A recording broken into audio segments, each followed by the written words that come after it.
Crazy Superman here. What is going on? Welcome to the day 9 of 28-day meditation challenge.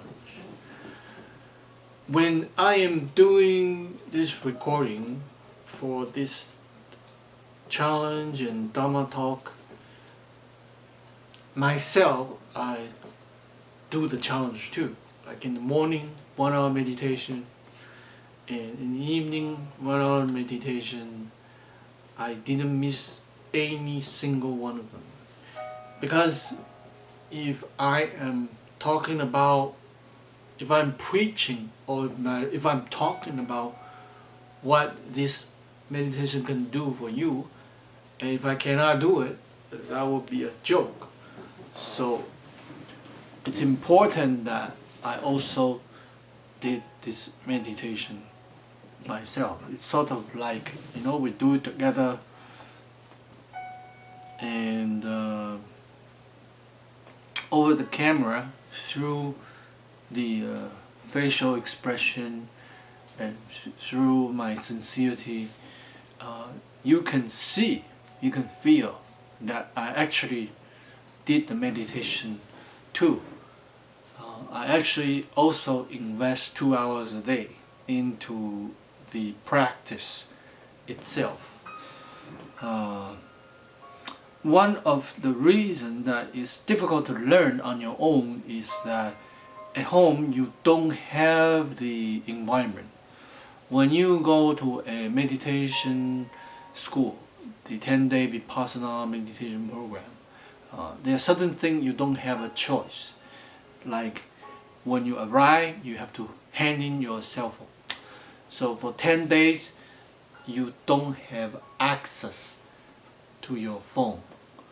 And phone is a big thing in terms of meditation, because we get a lot of instant gratification through our apps. Like we order meals, we get Uber X, and we get social networking, and we search internet, we ask Google, everything on the phone. It's all this sensory input stopping the meditation from working. That's one thing. When you go to a Vipassana meditation program, you first thing hand the phone.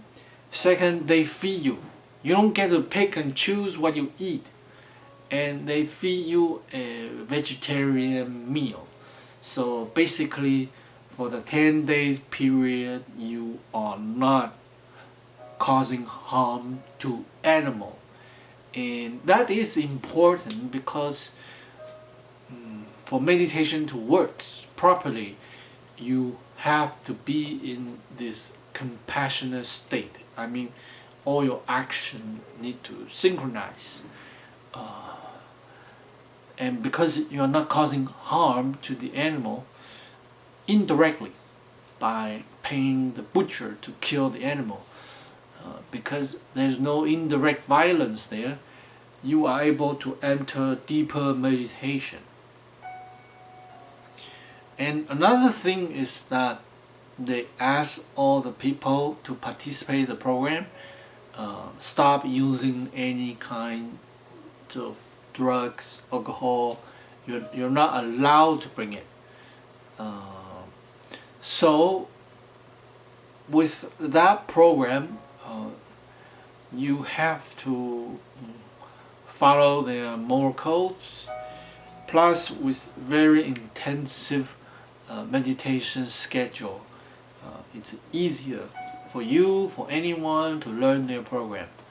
But when you are doing this at home, you still have, when you're doing this challenge at home, you still have all the access to your phone. You can eat whatever you want, you can order whatever you like, and you might have certain habits and some action that is not synchronized with the highest moral codes, the Dharma codes. And because of that, your meditation could be compromised. And And that is why, to really learn meditation, you have to go to the program. When you are on your own doing the challenge, there is some benefit there. At home, it's more for like maintenance. In your initial stage, it's better to do it with them in a school environment. You know, when you're learning swimming, you must have the pool, right? By just understanding in theory, moving your hand, without the pool, you can't really practice. And it's possible you implement this rule on your own. For example, you can reduce your cell phone usage depending on the day of the time of the day. Maybe from morning certain hour to certain hour you don't touch your phone, or your phone go into the flight mode.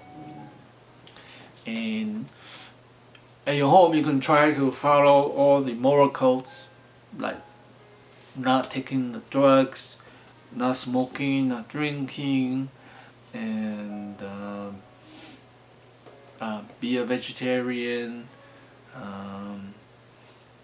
Do as much as possible. Like in the beginning, you might feel like, oh, I'm not about to give up on that. You know, that's part of your life schedule. That's what you've been doing, and you get some kind of pleasure.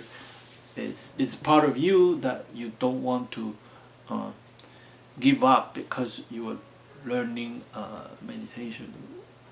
That is fine. You just that's kind of like a big goal you're moving toward, and